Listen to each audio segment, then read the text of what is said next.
भाई आप लोग को श्रद्धा कपूर की स्त्री फिल्म तो याद होगी ना भाई। अगर स्त्री फिल्म के यूनिवर्स से कोई एक नई हॉरर कॉमेडी आए और उसमें भी किसी आदमी की, किसी इंसान की, किसी बच्चे की शादी के बाद की इच्छा पूरी ना हो पाए और उससे पहले वो मर जाए और अब वो भूत बन के वही इच्छा पूरी करना चाहे, तो ऐसी फिल्म आप देखना कितना पसंद करोगे। अगर आप पसंद करते हो तो ये फिल्म आपके लिए। नमस्कार, मेरा नाम है सार्थक, आप सभी देख रहे हैं सार्थक शो। आज हम बात करने वाले हैं फिल्म मुंजा की। भाई इसका ट्रेलर मैंने देखा, हीरो हीरोइन मुझे मतलब पता नहीं है कौन है, लेकिन भाई फिल्म की स्टोरी मुझे पता है, जो आपके साथ मैं शेयर करना चाहता हूं। तो सुनो भाई, पहली बात तो मुंजा जो नाम रखा गया, टाइटल रखा गया, मुंजा का मतलब होता है बच्चे जो भूत बन जाते हैं। हमारे यहाँ पे ऐसे लौंदरा कहते हैं, हमारी देसी लैंग्वेज में इसको लौंदरा कहते हैं, क्योंकि जो बच्चे होते हैं ना वो भूत भूत बन जाते हैं तो उनको लौंदरा कहा जाता है। तो यहाँ पे इसका नाम मुंजा रखा गया है। तो क्या हुआ यहाँ पर कि एक बच्चा है जिसकी शादी होने वाली किसी मुन्नी नाम की लड़की से,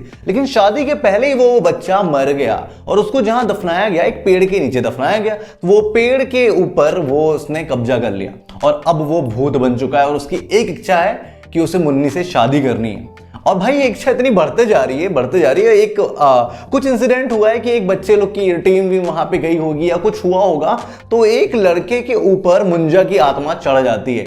अब भाई मुंजा मात्र उस लड़के को दिख रहा है, ठीक है। अब ये लड़का सिटी का है, बढ़िया अच्छी सिटी विटी का है, लेकिन उसके ऊपर मुंजा की आत्मा आके बैठ चुकी है। अब भाई जो भी हरकतें कर रहा है, वो अजीब अजीब हरकतें कर रहा है, सब मुंजा कर रहा है, लेकिन सबको लग रहा है कि वो लड़का कर रहा है। भाई क्रेजी बना देती है स्टोरी लाइन, क्योंकि भाई मुंजा को शादी करनी, मतलब कि मुंजा हवस का पुजारी है और अब वो चढ़ चुका उस लड़के के ऊपर। तो जो भी वो हरकतें करेगा मुंजा, वो उस लड़के को यानी कि बिट्टू के नाम से पाया जाएगा। तो भाई इसकी कहानी बनाई गई है इस फिल्म में। अब भाई मुन्नी का इंतजार है, मुन्नी को ढूंढने की कहानी, मुन्नी को कैसे ये लोग ढूंढेंगे, मुंजा क्या क्या हरकतें करेगा, दोस्त हैं इतने सारे वहां पर, सब दोस्तों के बीच ये क्या हरकतें करेगा, क्योंकि शाम के बाद मुंजा नजर आता है, तो शाम के बाद क्या क्या हरकतें होंगी, सब मिला के फिल्म को बहुत ही ज्यादा क्रेजी बना देती हैं। फिलहाल अगर वीएफएक्स की बात करूं तो इंडियन वीएफएक्स जो चल रहा है उसके हिसाब से ये बहुत अच्छा है, गुड कंटेंट है। और ये बच्चे की आवाज रखी गई यहाँ पे, कटप्पा मामा भी मुझे नजर आए बीच में, यानी कि उस लड़के जिसके ऊपर मुंजा की आत्मा चढ़ी हुई है, उसको अलग अलग लोगों के पास ले जाया जाएगा कि भाई आप उतार दीजिए।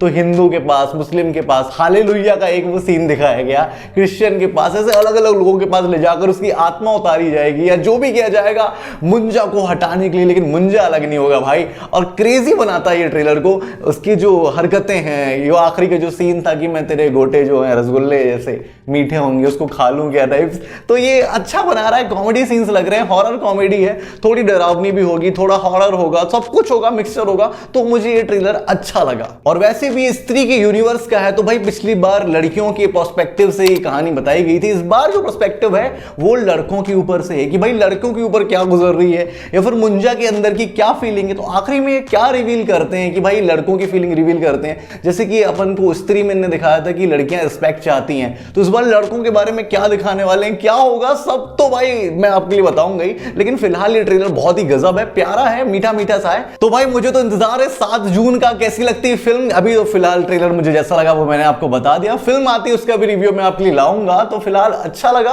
आपको कैसा लगा आप मुझे कमेंट करके बताओ और जाते जाते मेरे चैनल को सब्सक्राइब कर दो। मिलते हैं नेक्स्ट रिव्यू में, तब तक के लिए।